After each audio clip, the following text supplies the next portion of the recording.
Hi guys, wait, which one? 10 here. Okay, Tammy. I have to turn a light on in here. I don't know if it's gonna, it's still okay.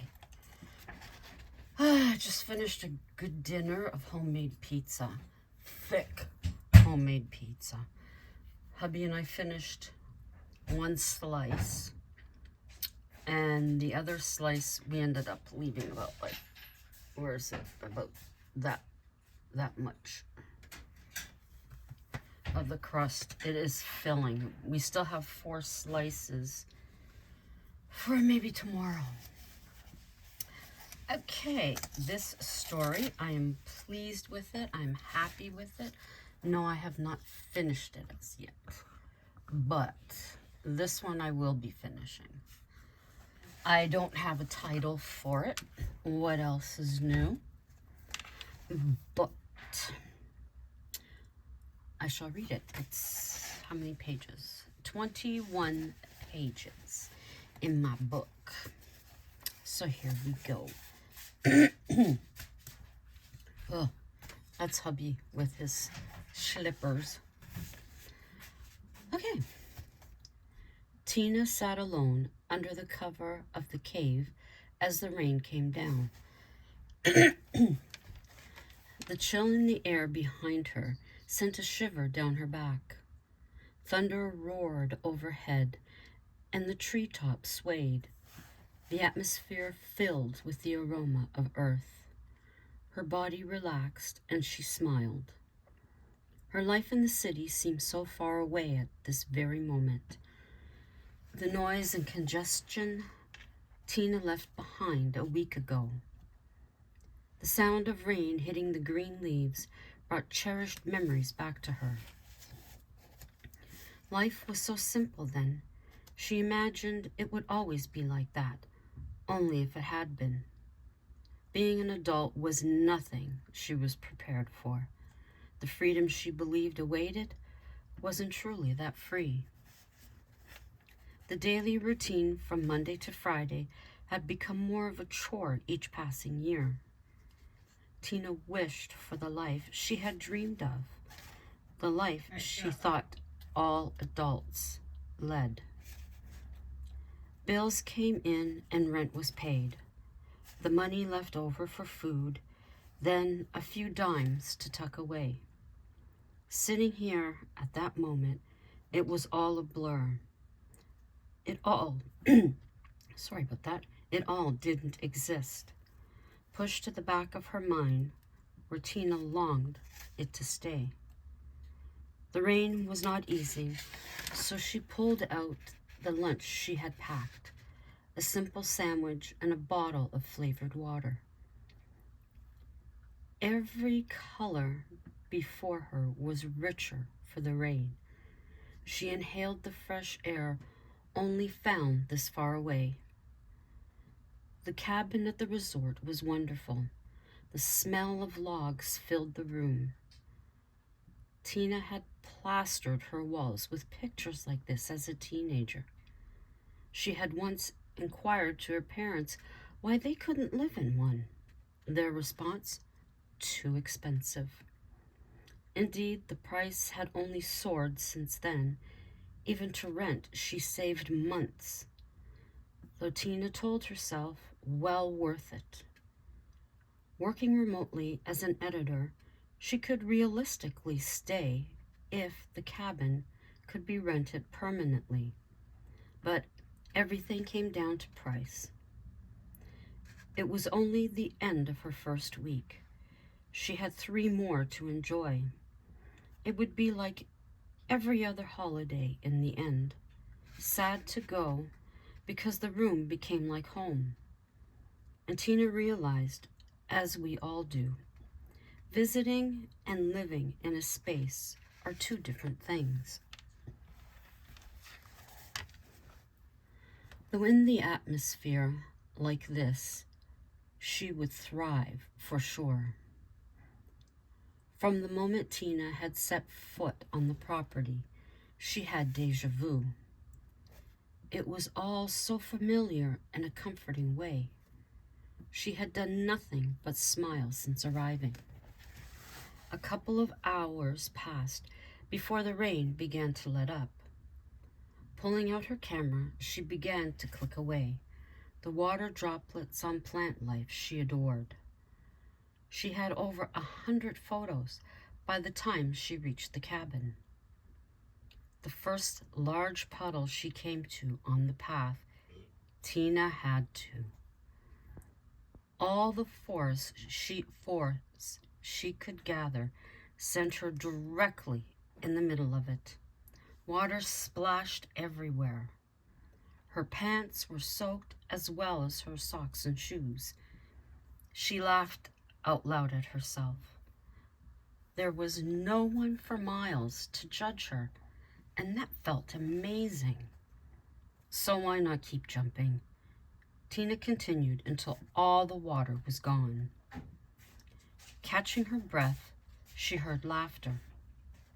Stopped in her tracks, she looked around, calling out hello. There was no response. Maybe it was the echo of her own voice. Maybe it was someone not wanting to be seen. Either way, she had enjoyed those few moments, and so had someone else. Nothing to be embarrassed by. Reaching her home for the next while, she unlocked the door and went inside. Turning on her laptop, Tina downloaded her photos. There were only a few to delete. Studying her favorites, a figure in the background came to her attention. Cropping the area, she hoped for a better look. It did nothing but blur it more. The shape was female without a doubt. Could be that was the laughing she heard. If only the face had been clear. Possibly she was staying at the lodge as well. Though, I'll never know. And left it at that. After a delicious dinner and dessert in the main lodge, she returned to her cabin. Tina's thoughts were miles away. She was paying no attention to the path ahead. Her foot caught a fallen branch, and she struggled to gain balance. From somewhere close, the identical laughter came.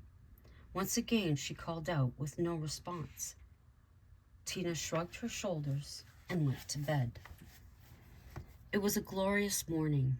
The first rays of sunshine crawled along the wooden floor till it climbed her bed. The heat on her face was welcome after an unusually cold overnight. Breakfast of bacon and eggs and toast in the main lodge. She mentioned nothing of her experiences to the staff. Tina sat out on the small deck in the chair provided at her cabin. Coffee to go in hand, she sipped, gazing into the trees close by. The quick movement of a rabbit caused her to jump. Relax, she told herself. Relax, she repeated. There was the faintest warm breeze in the air.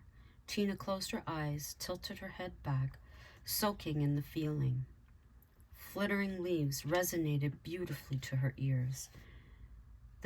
A tender giggle mixed within it had Tina's eyes wide open as she shot straight up in the chair. As with the previous 2 times, she seen no one. Why was this seemingly invisible person watching her? This feeling, more like a nosy neighbor in the window behind their curtains. Tina dare not close her eyes unless this phantom person showed themselves. Minutes went by, and only squirrels scampered by. As much as she wanted to go for a walk among the trees, she was hesitant. Even though it was laughter, Tina was extremely uncomfortable, if she were to be honest. She argued with herself as to whether to mention this to management of the resort. Would it not be ridiculous to say, I'm hearing laughter, but not seeing anyone. She didn't think they'd take her seriously. It would be pushed under a rug. Morning wore on. Tina sat reading her latest mystery by her favorite author. Maybe too many mysteries were causing this. No, couldn't be. It'd been years since she'd been a fan of her writing. It had to be something about the area. Not saying paranormal, just something about the place. Tina opted out of lunch in the lodge. A simple sandwich made in the small kitchen provided. A fridge, small stove, cupboards were part of the perk to the cabins. Everything required for an extended stay was there. Tina had stopped in town to purchase a few groceries before her arrival. Board games and cards were also supplied within a closet at the door. Sitting at the table, looking out over the expansive lawn, with a set of horseshoes and darts, she wondered how many families had passed through her door. The busyness of a family, mom and dad attempting to wrangle in the children to behave, the level of excitement being away from the city, most importantly, school. Tina caught herself laughing, which made her stop. It was too much. The laughter she had heard now echoed in her memory. It was more unnerving than she'd admit to herself. The attention once again rested on the woods and what possibly roamed inside. Evening approached, and Tina joined in a game of Pictionary at the lodge. It was an immense amount of fun. Her team had won a free day at the spa, good for any point during the year. Tucking the voucher into her front pocket of her jeans, she made her way back to the cabin. Walking with two couples, they recounted the enjoyable evening. They were staying in the cabins by hers. Good nights were said as each cabin was reached. Tina now walked alone. It took an instant for her thoughts to change. The laughter was forefront. She kicked herself for not inquiring of the couple as to whether they had experienced it. On second thought, would they wonder about her? It was better she said nothing. Retrieving a sweater hanging on a hook, Tina made her way back out to the deck. It was a lovely evening with a near full moon. Tina was scared, but sat in the chair provided. Sounds of crickets were everywhere. Not too far away sat a great horned owl. He was calling out to all the woodland creatures, advising he was near. An extremely haunting voice. These were the only sounds coming from the woods. She felt herself relax back in the chair. She felt like a new person. The sweet smell of perfume met her nose. It triggered a memory long forgotten. Funny, it'd been gone for so long. Tina allowed it to play on. It was Christmas and she was 11, only a few days short of 12. Her mother presented her with a small box. The wrapping paper was very grown up for a girl of her age. Pretty, glittering pink and silver. Inside was a jeweled body of the same sweet-smelling liquid. It claimed to be only for young women. She recalled how special she had felt. Attached to the bottle was a delicate necklace with a man-made stone. Tina wondered what had happened to that necklace, possibly lost during a move with her parents. Absent-mindedly, she played with the chain she was wearing. She froze, thinking she had heard a sound. Sitting forward in the chair at the chair's end, she strained to listen. A fox in the distance may be calling a mate. Tina had noticed the paw prints in the mud the other day. Relax, she said to herself again. There was no need to fear. There was no one in the woods. It was imagination. It was genuinely late, so off to bed she went. One foot on the deck, the other inside the cabin. There it was, a giggle. Quickly she turned round, demanding this time for the person to show themselves. Desperate, she scanned the tree line and lawn, even over to the other cabins. No one anywhere that she could see. A minute passed, and it came again. Come show yourself, she shouted. Come out, and I won't have the police called. It'll be your own good. It'll be for your own good. The surrounding air was silent. Who are you? Tell me your name, she demanded. Not one peep could be heard. Tina's burst of courage melted away. She began to shake. Terrified, she backed into the living room, and her gaze never left what was in front of her. Why was this happening? What had she done wrong? She took hold of the drapes, pulling them closed. Whoever was out there, she didn't want to see at night alone. Problem? Yes, with the curtains closed, she was unable to see who may sneak up on her. The door was locked, all window covers closed. She went off to bed. Surprisingly well was her sleep. This morning, she awoke to clouds, gray, fluffy clouds carrying today's rain. Lucky, Tina had foresight to pack extra books to read. She hunkered down on the sofa, covered in a soft blanket. A glass of bubbly water and crackers was her set. She was set. The front window she had opened slightly. Tina heard the rain hit the tin sunflower in a pot on the deck. She smiled, knowing full well the aroma of wet earth would soon reach inside. The book kept her on the edge. The mystery, as is said, was afoot. Engrossed in the text, pages turned quickly. Before she was aware, she was more than halfway through. The most faintest sound came through the front screen. Tina knew what it was before she heard it clearly.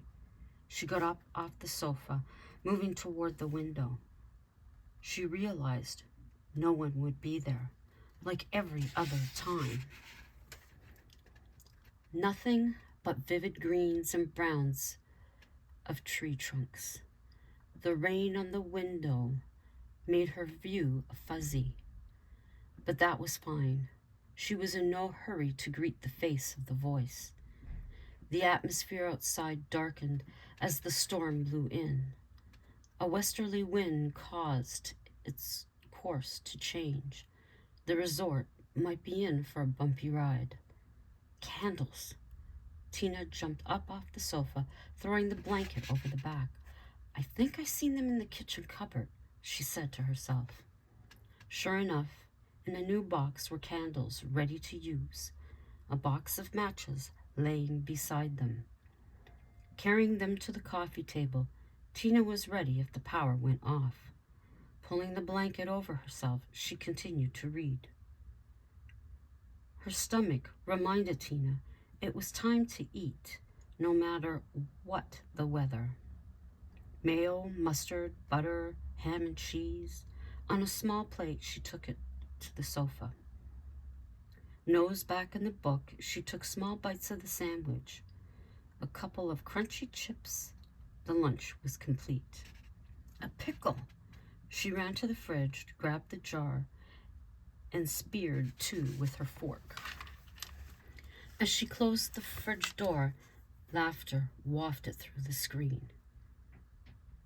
It had an evil tone this time. Stop trying to scare me, she demanded of the voice. "I'll call the police," she informed. The sun was setting behind the gray sky. The reflections in the large window made it difficult to see outside, the darker it grew. It was time to close the curtains. Tina's hand rested on the chain. She stood almost frozen, staring. There was no doubt someone was out there watching. She could feel it. "Where and who are you?" she said in a whisper. There was a knock on the door. Quickly, she flicked the deck light on. Of course, no one was there. A young person would have had time to jump off the low deck. Okay, let's reel in the imagination in. A few deep breaths, then Tina went to bed, pushing all to the back of her mind. Laying under a cotton sheet, she couldn't turn it off, though. She anticipated more noise. Her stress level was comparable to those in the city. Nothing more came. Tina slept well, despite everything that went on. A morning full of sunshine. After a shower, Tina went for breakfast. She had decided to inform management of her experiences. She didn't care how crazy she might appear. After breakfast, she went to the front desk requesting to see the manager. She made it clear she had no complaints. The manager escorted her into his office. She began with her hike in the woods, directly to last night's knock on the door. He explained that there had recently been trespassing of local teens. It was summer, and they had nothing better to do. He did assure Tina the police were aware of the situation. Should she have any further experiences, she should contact the resort security. The manager handed her a card with the information. She promptly entered the number in her phone. Bored, sitting in her cabin, she spent the day at the main lodge, chatting with other guests about almost everything. She played cards and bingo. As the sun began to set, she found herself dreading the walk to her cabin. Now she wished she had chosen a room instead. She felt safe at the lodge. The security guard for the evening was around her age. He offered to escort her to the cabin. Management had informed him of her experiences. They walked and talked, each sharing a small portion of their history. They had grown up not far from each other. They had spent time in the same places at the same time. Such a small world indeed. "This is you," he said, offering to check inside. She declined, but thanked him. He turned to leave, and they both heard it. "Tell me you heard that," she said. "Yes." He called out, shining his flashlight. Pushing the button on his radio, he requested backup. "These teens can be a handful. You go inside." The guard waited on the deck. Wasn't long before two others came. The three made their way cautiously to the tree line. He reported back all was clear. The teens had gone. "Don't hesitate to call any time." They smiled and left. Tina made sure all was secure before she fell asleep. The evening turned to morning, peacefully, for which she was very thankful.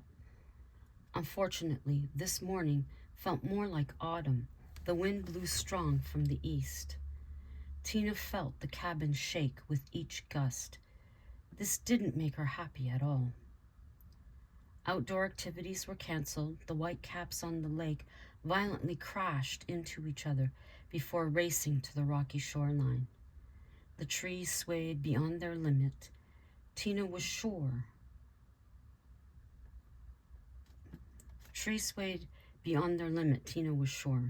Leaves scattered throughout the sky. This was certainly not the best day. The phone rang in her room. It was the guard from last night. He was checking to see how she was. Such a sweet gesture. The day progressed. The rain pelted the cabin window. When hail started, she thought sure the glass would break. 5:30. Tina was busy preparing dinner. There was a knock at her door.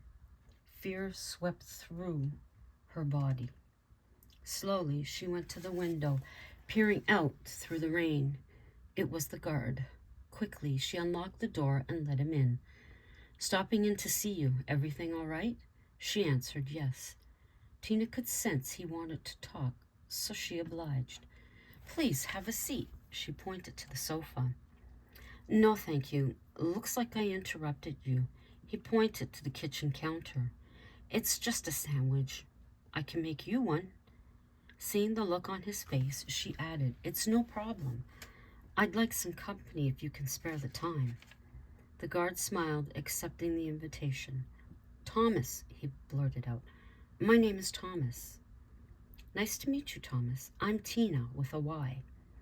She smiled and then chuckled. "Now we are proper friends." She brought over the sandwich and a bottle of pop. It was slightly uneasy at first. They smiled and ate. "I know how you feel," the guard said, "about the laughter. It freaked me out the first time I heard it. None of us will go out there alone at night, if it's been heard." "You don't trust the kids? I don't blame you." His silence spoke volumes. "You don't believe it's teenagers. I can see it on your face. Don't worry, I won't say a thing." Tina seen he was putting words together in his head. She didn't push it. "I've never believed that excuse. They've never heard it. We're the only ones besides a few guests, mainly anyone staying here." He gave a nod. It was the cabin. "Some who go hiking have heard it, but mainly here." "Does anyone know why? It seems so strange. It sounds," he completed the sentence, "like a child." "Yes." There were many a tale told around the bonfires, many with no sliver of truth, just words to scare. It's difficult to dissect them. I'm sure there could be an inch of truth in some of it, the stories," he said. Looking at his watch, he quickly got up and took his plate to the kitchen, thanking her once more. "No problem, any time. I've enjoyed your company," she told him. Thomas blushed, then left for the security office. He was a handsome man.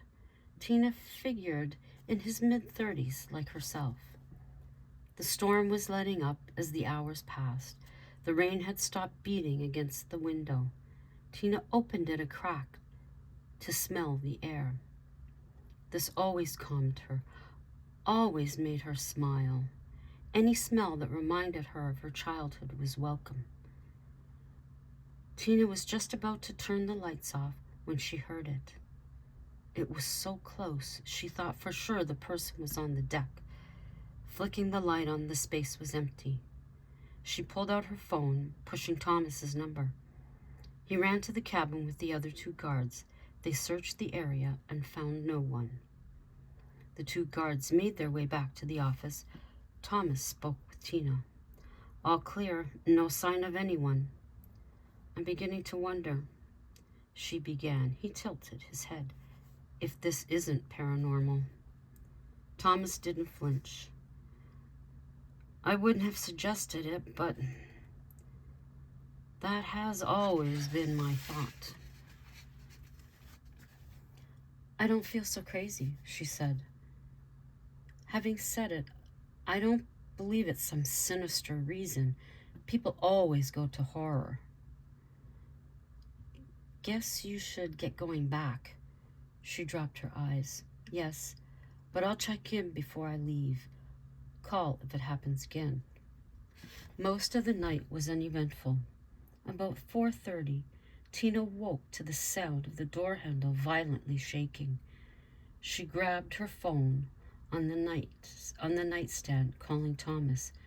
"There's someone at my door. Listen." She held the phone up. "We'll be there. Stay away from the door." Thomas and his friends ran full speed toward her. Again, there was no one to be found. He announced himself, knocking on the door. "Hi." "No one," Thomas said, shaking his head. He came inside. "What the hell is going on? I don't understand." Tears began to stream down her cheeks, her eyes bloodshot. Thomas moving forward, taking her in his arms.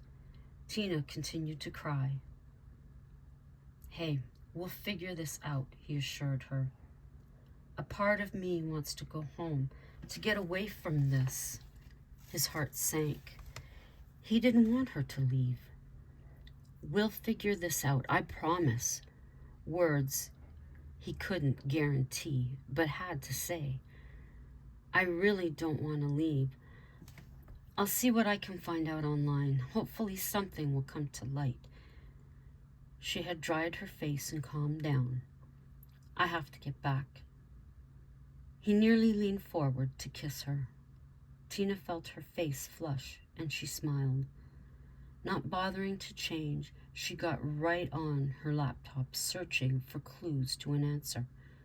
Page by page, nothing came up to an explanation. She rubbed her eyes and took a good swig of water. One more try. Thinking for a second, she typed in "paranormal" with the name of the resort. She was only half surprised when 3 pages dedicated to it came up. Tina texted Thomas with the links. His phone buzzed. He smiled her number. Reading the text, he saved the links to check on later. And that's where I've left it. So I'll have to get at it again tomorrow or tonight. But I'm really liking this one. So I hope you enjoyed it. Like I said, it doesn't have a title. But this has been another installment of Come Sit by the Fire. Hope you enjoyed it. We are still awaiting this supposed storm that is supposed to be showing up. We've been getting warnings for a couple of days now. 10 to 15 centimeters, whatever that is in inches, of snow. And then we will be supposed to be getting freezing rain, I believe, Sunday. So it's not going to be a good weekend for weather-wise, so they're saying, but we'll have to wait and find out. And until the next time, ciao for now.